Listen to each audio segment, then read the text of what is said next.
나는 미현이다. 이 산자락에서 태어나 쉰을 훌쩍 넘긴 나이까지 한 번도 이 땅을 벗어나 본 적이 없다. 세상은 달력 위에서 숨 가쁘게 달려간다지만 우리 산은 계절의 속도로만 흘러간다. 겨울은 달력보다 길었고 봄은 쨍한 햇살보다 차가운 바람으로 먼저 찾아왔다. 나는 손끝으로 계절의 모든 것을 기억한다. 새벽 여명 속에서 막 태어난 송아지의 따뜻하고 축축한 콧김 얼어붙은 땅을 딛고 선 염소의 마른 발굽이 손바닥에 전하는 미세한 진동 양젖을 저을 때 엉기기 시작하는 치즈의 미끄러운 감촉. 이 모든 냄새와 소리 손끝의 기억 속에서 나는 세 형제의 아내가 되어 한평생을 살았다. 세 개의 그림자와 한 개의 등불로 우리 집을 지켜냈다.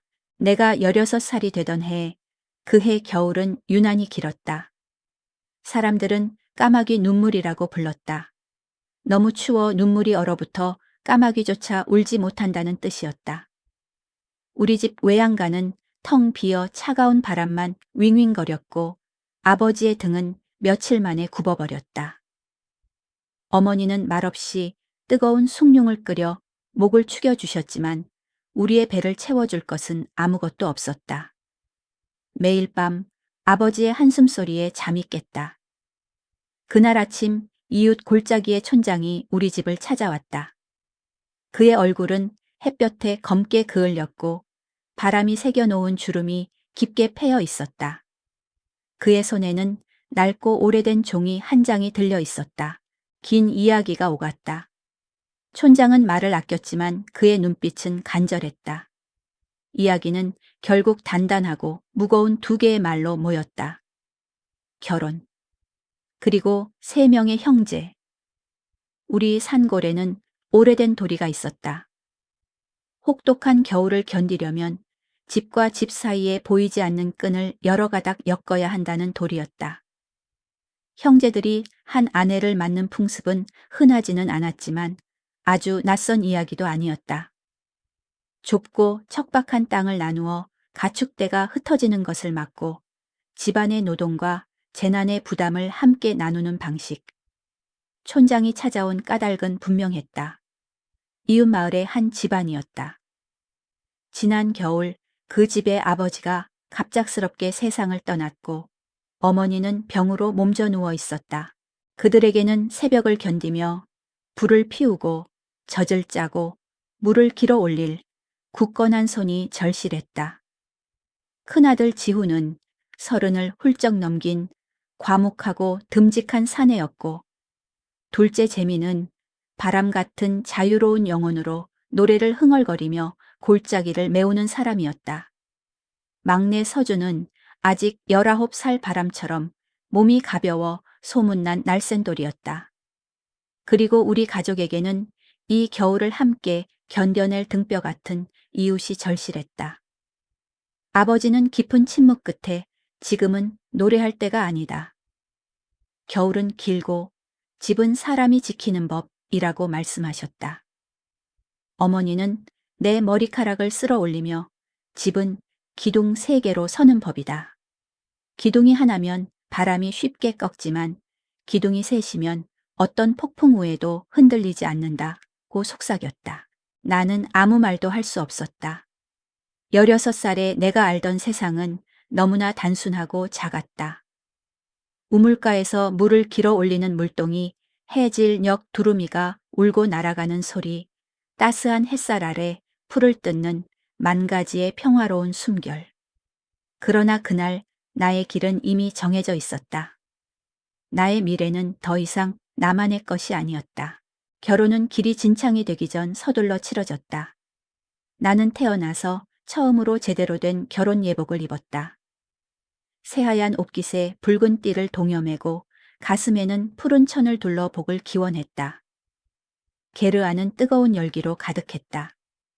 연기가 자욱한 난로가 오래된 말처럼 가쁘게 숨을 쉬었고 어머니들이 정성껏 빚은 만두와 튀김빵 냄새가 진동했다. 사람들은 많이 웃지 않았다. 그해 겨울은 노랫말보다 차가운 고통과 상실을 더 많이 남겼기 때문이다. 그날 밤 나는 처음으로 그 세 형제를 만났다. 맏형 지훈은 바위처럼 묵직한 사람이었다.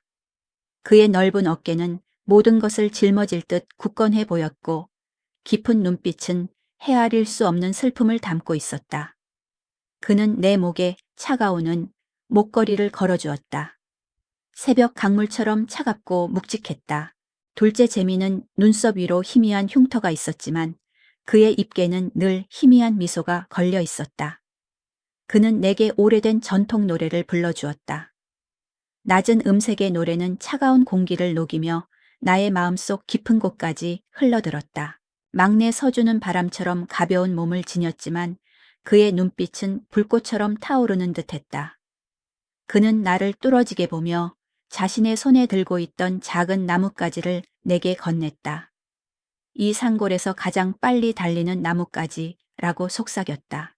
그들의 게르는 우리 집에서 말을 타고 꼬박 하루를 달려야 하는 곳에 있었다. 산 그림자가 늘 눌러앉은 깊은 골짜기, 여름에도 얼음혀가 남아있는 움푹한 곳. 우리는 함께 양과 염소를 돌보았다. 낮에는 가축대를 몰고 밤에는 모닥불 주변에 모여 가축의 숫자와 겨울에 대비할 땔감의 양을 헤아렸다. 나는 말없이 그들의 이야기를 들었다. 불이 꺼지면 내일이 오고 내일이 오면 다시 젖을 짜고 끓이고 말릴 것이었다. 그것이 우리의 맹세이자 우리의 삶이었다. 첫날 밤 맏형 지훈은 내게 짧게 말했다. 우리는 셋이지만 집은 하나다. 집안이 조용해야 오래 서는 법. 나는 고개를 끄덕였다. 대답 대신 난로에 마른 땔감을 더 밀어 넣었다. 그날 밤은 막 태어난 송아지처럼 차가웠지만 동시에 부드러운 칼날 같았다. 나의 손이 베이는 줄도 모르고 무난하게 잘려나갔다. 나는 그들에게서 각기 다른 온기를 느꼈지만 동시에 미묘한 긴장감도 흐르는 것을 알 수 있었다. 이 세 개의 그림자, 그리고 그들의 삶을 엮어야 할 나의 운명. 나는 이 모든 것을 견딜 수 있을까? 내일은 과연 어떤 모습으로 나를 찾아올까? 그날 밤 이후 나는 새로운 삶에 발을 디뎠다. 새벽은 여전히 차가웠고 해가 뜨기 전 어둠 속에서 난로에 불을 지피는 일은 나의 가장 중요한 의무가 되었다. 난로의 붉은 불꽃이 차가운 게르를 트기 시작하면 나는 양동이를 들고 우물로 향했다. 물은 바닥이 보일 정도로 맑았지만 그 차가움은 뼛속까지 스며들어 나의 손을 얼얼하게 만들었다. 그러나 나는 불평하지 않았다. 그들에게는 불을 피우고 물을 깃고 젖을 짜는 굳건한 손이 필요했고 나는 그 손이 되어야만 했다. 맏형 지우는 말이 없었지만 그의 존재 자체만으로도 나는 든든함을 느꼈다. 그는 새벽에 가장 먼저 일어나 나의 옆에 서서 묵묵히 땔감을 날랐다. 언젠가 내가 무거운 물동이를 나르다 비틀거리자 그는 아무 말 없이 다가와 물동이를 들어 올렸다. 그의 손은 거칠고 단단했지만 나는 그 손에서 따뜻하고 묵직한 배려를 느꼈다. 우리 사이에는 긴 대화가 없었지만 서로의 눈빛과 작은 몸짓만으로도 모든 것을 이해할 수 있었다. 그와의 관계는 마치 겨울 산의 바위처럼 굳건했다. 둘째 재미는 지훈과는 정반대였다. 그는 늘 유쾌하고 자유분방했다. 내가 젖을 짜고 있을 때 그는 풀잎을 꺾어 흥얼거리는 노래를 불렀다. 그의 맑은 목소리가 게르를 채우면 고된 노동도 잠시 잊을 수 있었다. 그는 오래된 전통 악기인 마두금 모린 후르을 켜고 내게 예시하기와 노래들을 들려주었다. 미현아, 이 소리는 바람이 산을 가로지르는 소리야. 저 음은 구름이 흘러가는 소리, 이 음은 별들이 속삭이는 소리지. 그의 노래를 들으며 나는 잃어버렸던 나만의 작은 세상을 되찾는 것 같았다. 그의 관계는 바람처럼 가볍고 동시에 곁을 떠나지 않는 멜로디처럼 따뜻했다. 막내 서주는 아직 소년의 티를 벗지 못했다. 그는 밖에서 뛰어노는 것을 좋아했고 종종 엉뚱한 장난으로 나를 웃게 만들었다. 그는 시내에 다녀오며 주머니에서 작은 라디오를 꺼내왔다. 삐걱거리는 라디오에서 흘러나오는 낯선 목소리와 멜로디는 우리 집에 새로운 활기를 불어넣었다.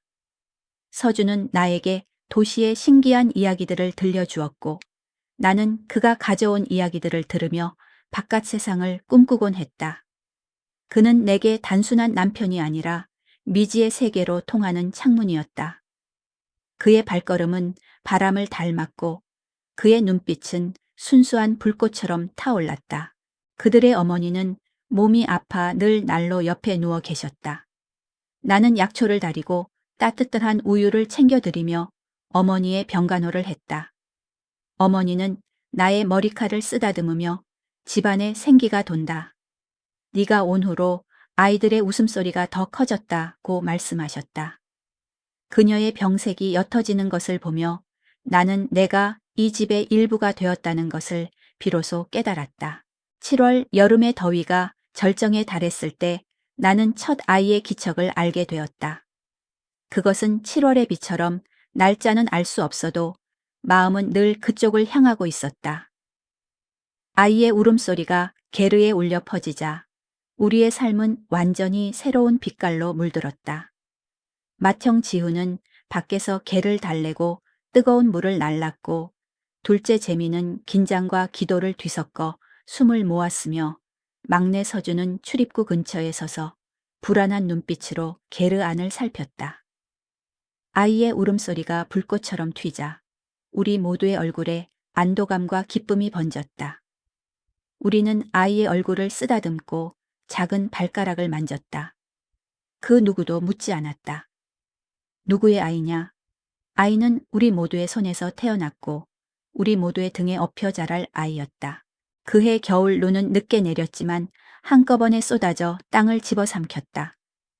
우리는 주드 가축, 대량 폐사를 부르는 혹한을 맞이했다. 양들은 새끼가 먼저 쓰러지고 염소는 힘없이 숨을 헐떡였다. 우리는 며칠 밤낮으로 가축대를 돌려 얼음 위에서 주저앉지 않게 했고 소는 동상에 걸려 감각을 잃었다. 그러나 죽어나가는 가축들을 막을 수는 없었다. 그들의 수가 물이 새어나가듯 줄어들자 우리는 결단을 내렸다. 막내 서준을 오토르 계절성 원거리 방몽으로 보내기로 한 것이다. 젊고 날랜 서준만이 멀리 떨어진 다른 초원으로 가축의 일부를 살려낼 수 있었다. 떠나는 것은 언제나 가벼운 법이다. 서준은 바람처럼 뒤돌아보지 않고 떠났다.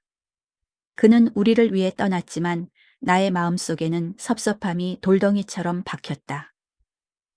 이제 내게 남은 것은 지훈과 재민, 그리고 점점 병이 깊어지는 어머니뿐이었다. 그 겨울 나는 텅 빈 현관문을 자주 바라보았다. 누군가의 발자국보다 소식을 기다리는 눈으로. 떠나는 것은 가볍지만 남는 것은 무겁다는 것을 온몸으로 깨달았다. 어느 깊은 밤 나는 난로 불빛을 마주한 채 맏형 지훈에게 조용히 말했다. 서준이가 보고 싶습니다. 집이 너무 허전해요. 그는 난로가 아닌 내 손등을 바라보며 말했다. 게르엔 기둥이 셋이다. 하나가 휘면 둘이 더 세게 잡고 다시 셋이 바람을 맞는다. 그 말이 머리로는 이해됐지만 가슴은 한참 뒤에야 받아들였다. 그 겨울 나의 가슴은 단단한 돌처럼 굳어갔다.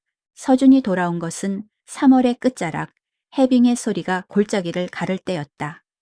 그는 눈 속에서 건져 올린 뼈만 남은 망가지 한 마리를 앞세우고 나타났다. 그리고 그날 밤 나는 둘째 아이의 기척을 알았다. 누구도 묻지 않았다. 그러나 이번에는 질투가 눈앞에 보일 만큼 선명하게 피어올랐다. 서준은 무심코 첫째 아이는 밤에 웃는 모습이 꼭 내 어릴 적과 같다고 말했다. 그 말은 부싯돌이 되어 작은 불을 냈다. 맏형 지훈은 말없이 자리에서 일어나 밖으로 나갔고 재미는 마두금을 제자리에 뉘었다. 나는 도망치고 싶었다. 엄마도 아내도 아닌 그냥 아무도 없는 곳으로. 하지만 나는 난로의 불을 지키는 사람이었다. 나의 자리는 바로 여기였다. 새벽이 가까워질 무렵 지훈이 돌아와 내 옆에 앉았다. 그 말은 하면 안 되는 말이었다고 그는 조용히 말했다. 웃음은 웃음이어야 한다. 웃음에 밤을 붙이지 말자. 집이 금이 간다. 그의 낮은 목소리는 바위처럼 단단했다. 우리는 그날 이후 단어의 그림자를 쫓아다니지 않기로 했다. 우리의 집에는 행복과 슬픔이 늘 장화를 신고 드나들었다. 이제 두 번째 아이가 찾아올 기미가 보인다.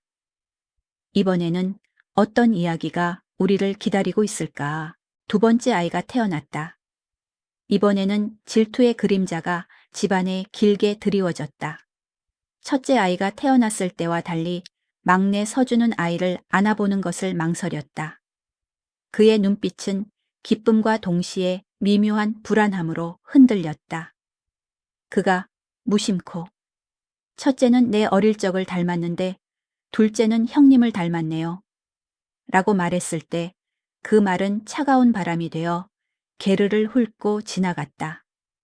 지훈은 조용히 밖으로 나갔고 재미는 평소처럼 노래를 부르려다 이내 마두금을 제자리에 내려놓았다. 그날 밤의 공기는 얼음처럼 차가웠다. 나는 그들에게서 도망치고 싶었다. 모두가 잠든 새벽 나는 조용히 이불을 걷고 밖으로 나갔다.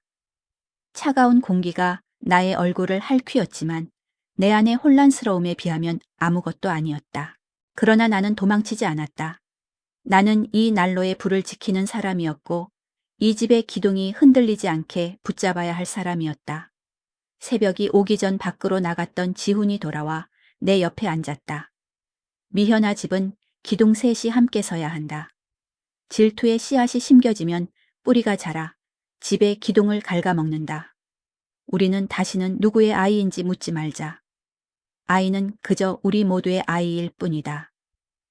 그의 묵직한 목소리는 나의 흔들리는 마음을 단단히 붙잡아 주었다. 그 이후로 우리는 아이의 얼굴에서 서로의 그림자를 찾지 않기로 약속했다. 아이는 그저 아이로 사랑받았고 우리는 행복도 슬픔도 장화를 신고 드나드는 손님처럼 자연스럽게 맞이했다. 그러나 삶은 한 줄기로만 흐르지 않는 법. 두 번째 아이가 첫 걸음을 떼기도 전 둘째 남편 재민이 먼저 떠났다. 병명조차 알 수 없는 조용한 병이었다. 그는 점점 노래를 덜 부르게 되었고 그의 손은 마두금 대신 따뜻한 차 한 잔을 든 나의 손을 잡는 일이 많아졌다. 어느 날 밤 바람이 유리처럼 맑게 울리는 소리만 남기고 그는 조용히 숨을 거두었다. 그의 마두금은 더 이상 소리를 내지 못했다. 우리는 그를 봄이 가장 먼저 찾아오는 풀밭 위에 눕혔다. 라마들의 기도 소리가 우리의 갈비뼈 안쪽까지 깊게 울렸다. 나는 한동안 그의 평평한 모자를 어디에 두어야 할지 몰랐다. 잘못 두면 그가 집으로 돌아오는 길을 잃을 것 같아서. 재민이 떠난 후 우리는 더 자주 침묵했다. 그러나 그 침묵 속에서 우리는 서로를 더 선명하게 들을 수 있었다. 재민의 죽음은 맏형 지훈을 바위처럼 만들었다. 그는 울지도 크게 웃지도 않았다.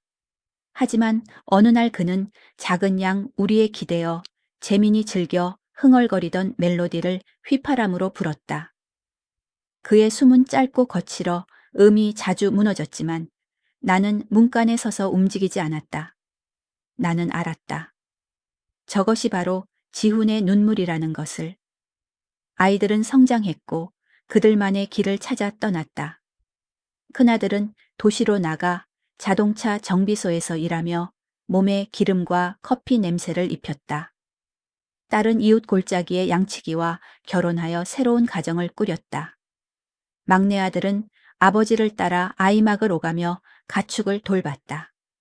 집에는 빈자리가 늘어났고 나는 그 빈 허전함의 그림자를 한동안 삼켰다. 손주들이 매년 여름 우리 집을 찾았다. 그들은 도시의 냄새를 가지고 왔다.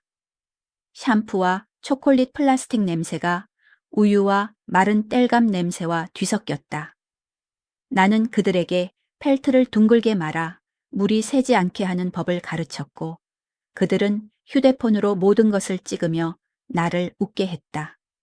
가끔 나는 첫 만남의 기억을 이야기해준다. 세 형제가 나를 찾아왔던 날의 공기 활시위가, 공기를 가르는 소리, 그리고 첫 눈이 내리던 날의 차가운 냄새. 손주들은 묻는다. 할머니, 왜 그래야 했어요? 그러면 나는 웃으며 대답한다. 집이 집으로 서 있으려면 바람이 어디까지 들어와도 되는지, 어디서부터는 멈춰야 하는지 알려주는 보이지 않는 선이 필요하단다. 세월이 흐르며 삶은 조금 더 수월해졌다. 우리는 중국산 오토바이를 들였다. 막내 서주는 봄철 강가의 작은 도랑을 껑충 뛰어넘으며 아이들의 환호를 받았다. 나는 도시에서 손주가 사온 소금으로 치즈의 새로운 맛을 더했다. 나는 이제 사물의 수명을 안다. 마른 치즈가 바삭하게 굳는데 며칠이 필요한지, 가죽이 갈라지지 않게 보관하는 방법, 그리고 언제 물을 길러야 하는지. 다만 하나 우리에게 남은 시간이 얼마나 되는지는 끝내 알 수 없었다. 이제 막내 서준도 더 이상 멀리 오토로를 나가지 않았다. 어느 봄 그는 나를 강가로 이끌었다. 우리는 낡은 오토바이를 타고 강둑을 따라 달렸다. 그는 강물에 손을 담그며 웃었다. 기억나? 미현아, 네가 바람소리를 싫어한다고 했을 때 내가 말의 뼈가 삐걱이는 소리를 들어보라고 했었잖아. 나는 고개를 끄덕였다. 그때의 나는 더 쉽게 웃었고 지금의 웃음은 마두금의 새로운 현처럼 조금 더 낮고 깊게 울렸다. 우리는 난로 옆에서 수많은 밤을 함께 지새웠다. 나는 가끔 평평하고 끝이 없는 바다를 한 번쯤 보고 싶다고 말했다. 서주는 내 어깨를 으쓱하며 말했다. 미현아, 너에게 바다는 저 하늘이지. 여기 위로 매일 펼쳐지는 바다. 나는 이제 예순이 되었다. 처음으로 울란바토르를 구경하러 갔다. 거리의 소음 빽빽한 자동차들, 그리고 고소한 커피 냄새가 나를 둘러쌌다. 동물원의 낙타 앞에서 나는 눈물을 흘렸다. 우리의 낙타와 같았지만 어쩐지 외로움에 기침을 하는 것 같았기 때문이었다. 아파트 숲 사이 게르지대가 마치 얼음섬처럼 외롭게 떠 있는 것을 보았다. 시장에서 나는 펠트끈을 새로 사고 도시 젊은이들이 하는 귀걸이도 하나 샀다. 집에 돌아와 나는 삐걱거리는 문소리를 사랑하게 되었다. 밤에는 먼저 개가 들어와 조용히 집안을 점검했다. 3월의 하늘은 가까웠고 8월의 따뜻한 바람은 펠트에 햇빛 냄새를 심었다. 요즘은 낯선 사람들도 종종 우리 집을 찾는다. 자신들을 관광객이라고 부르는 사람들. 그들은 창문 너머로 우리의 삶을 엿본다. 어느 날 한 도시 여인이 나에게 물었다. 3명의 남편과 살면서 슬프지 않았나요? 나는 잠시 생각했다. 슬픔은 나를 무시할 때, 나를 물건처럼 다룰 때 찾아온다. 하지만 나는 집이었다. 그리고 집은 결코 물건이 아니다. 나는 나의 집에서 사랑과 슬픔을 모두 경험했고 이제 그것이 나의 역사가 되었다. 나의 발자국은 눈 위에 새겨진 선이 아니라 나 자신이 되었다.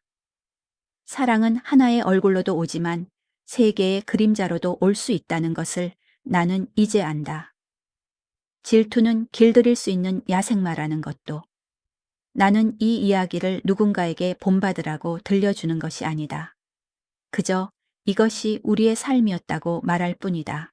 세월은 강물처럼 흘러갔다. 이제 나의 그림자는 하나다. 저녁 햇살이 길게 드리워진 하나. 나는 여전히 해보다 먼저 일어난다. 문을 열면 나무 문짝이 삐걱거리는 소리가 먼저 나를 방인다. 마른 땔감을 난로에 밀어넣고 차를 끓인다. 뼈 한 토막을 곁에 앉은 늙은 개에게 던져주고 하얀 연기가 푸른 하늘로 곱게 피어오르는 것을 본다. 그 하늘 어딘가에 우리의 만트라들이 햇빛을 받아 따뜻해져 서로 부딪히며 맑은 소리를 낼 것이다. 손주들은 늘 같은 이야기를 해달라고 조른다. 할머니, 그 옛날에 말이에요. 할아버지들이 할머니를 찾아왔던 날 이야기 또 해주세요. 그럴 때면 나는 미소 짓고 말한다. 그땐 기둥 하나로는 집을 세울 수 없던 때였단다. 나는 그 기둥이 되었지. 그래서 이 집이 선 거야. 우리는 영웅이 아니었다. 그저 살았을 뿐이다. 만두를 빚고 치즈를 말리고 개에게 먹이를 주고 불씨를 지켰다. 사랑은 우리 방식대로였고 질투는 조용히 지나갔다. 우리가 잘못했을 때도 있었지만 중요한 건 결국 우리가 함께였다는 것이다. 살아온 시간을 되돌아보면 나는 나 자신에게 한 문장으로 묻고 싶다. 미현아, 사람을 살리는 건 사랑뿐이었니? 그리고 나는 스스로에게 답한다. 사랑만이 아니다. 일과 침묵도 사람을 살린다. 행복은 요란한 소리를 내지 않는다. 그것은 따뜻한 우유 냄새가 나고 젖은 펠트의 촉감에 있고 차가운 철제 양동이의 차가움에 있다.